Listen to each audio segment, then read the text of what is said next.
Saya mau tanya, waktu Allah itu bertemu dengan Musa kan nggak bisa dilihat ya.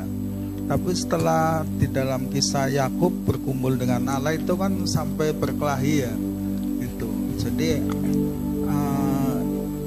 maksudnya yang pertama nggak kelihatan, nggak bisa dilihat. Yang kedua itu Yakub waktu berkumpul dengan Allah kan berkelahi gitu ya, seakan-akan kelihatan bentuknya gitu loh. Jadi antara Allah yang itu, terus ada yang lagi yang katanya waktu zaman itu Allah itu dengan teofani ya, seperti malaikat Allah gitu loh. Jadi kan akhirnya kita agak bingungnya, satunya nggak dilihat, satu berkumpul dengan Allah, dan satunya malaikat Allah seperti teofani gitu. Yang dari ketiganya itu gimana gitu? Itu aja. Kok Tuhan bisa berkelahi gitu ya? Itu di pasal Kejadian ya, ayat 32, mulai dari ayat 22. Perhatikan, kata demi kata, ayat demi ayat sekarang. Pada malam itu Yakub bangun dan ia membawa kedua istrinya, kedua budaknya perempuan dan ke-11 anaknya, dan menyeberang tempat penyeberangan sungai Yabok. Sesudah ia memberangkatkan mereka, ia menyeberangkan juga segala miliknya. Lalu tinggallah Yakub seorang diri, dan seorang laki-laki bergulat dengan dia sampai fajar menyingsing. Yang bergulat bukan Allah, tapi seorang laki-laki. Bahasa aslinya Hais, seorang laki-laki. Ketika orang itu kembali lagi, seorang laki-laki itu, bahwa ia tidak dapat mengalahkannya, ia memukul sendi pangkal paha Yakub sehingga sendi pangkal paha itu terpelecok. Dan ketika ia bergulat dengan orang itu, bukan bergulat dengan Allah, bergulat dengan orang itu, lalu berkatalah orang itu, biarkanlah aku pergi karena fajar telah menyingsing. Saud Yakub, aku tidak akan membiarkan kau pergi jika engkau tidak memberkati aku. Berkatalah orang itu kepadanya, siapakah namamu? Saudnya Yakub. Lalu kata orang itu, selalu dikatakan Hais, is itu laki-laki. Kalau bahasa Ibrani is itu laki-laki, Isah itu perempuan. Jadi Hais orang itu. Namamu tidak lagi disebutkan Yakub, tapi Israel. Sebab engkau telah bergumul melawan Allah dan manusia, dan engkau menang. Di akhir daripada pergulatan Yakub dengan laki-laki itu, bergumul dengan Allah dan manusia. Jadi ini yang benar disebut teofani, penampakan ilahi. Jadi yang datang Tuhan itu berteofani lewat apa? Lewat angin sepoi juga bisa, lewat malaikat juga bisa, malaikat dalam wujud manusia juga bisa.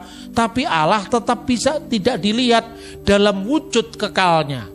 Tapi teofani itu menggambarkan karena Tuhan yang ada, yang sudah ada, yang akan seterusnya ada tadi tidak dibatasi ruang, tidak dibatasi oleh waktu. Makanya supaya dia dikenal manusia, dia menguji manusia lewat apa yang bisa dilihat manusia.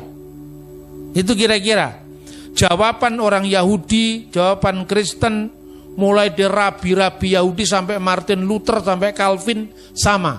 Ini yang disebut teofani. Contohnya, Roh Kudus turun dalam bentuk lidah-lidah api. Pertanyaannya, apakah lidah api itu Roh Kudus?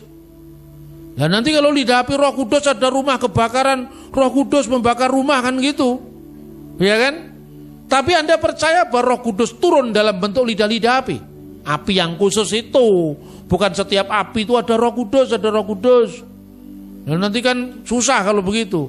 Roh Kudus turun dalam bentuk burung merpati. Apakah burung merpati itu Roh Kudus? Ayo sekarang. Tapi simbol kehadiran Roh Kudus.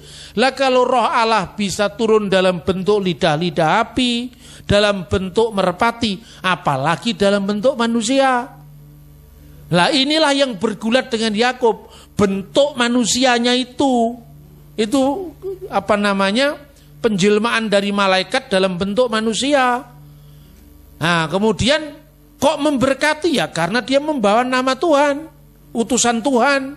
Maka di dalam Alkitab yang lain itu disebutkan malaikat yang bertemu dengan Yakub itu. Nah, kemudian saudara-saudara, namanya disebut tidak lagi Yakub tapi Israel yang bergumul dengan Allah dan manusia. Jadi bergumul dengan Allah itu artinya situasi-situasi yang dia menangkan ketika dia melawan ketakutan karena dikejar-kejar kakaknya. Konteksnya kan gitu. Dia ketakutan karena sendiri, bayangan-bayangan akan masa depan yang suram, bayangan akan keterancaman dirinya, itu mengganggu dia. Apa yang terjadi ketika kita melakukan itu? Kita bisa kehilangan iman. Kita bergumul, Tuhan ini ada apa enggak? Tuhan ini benar apa enggak? Masa Tuhan meninggalkan saya? Antara iman enggak beriman, antara meninggalkan Tuhan dan tetap ikut Tuhan apapun kejadiannya, inilah bergulat dengan Allah. Bergulat di dalam rohaninya. Apakah Tuhan itu hadir? Sebaiknya saya tinggalkan dia saja.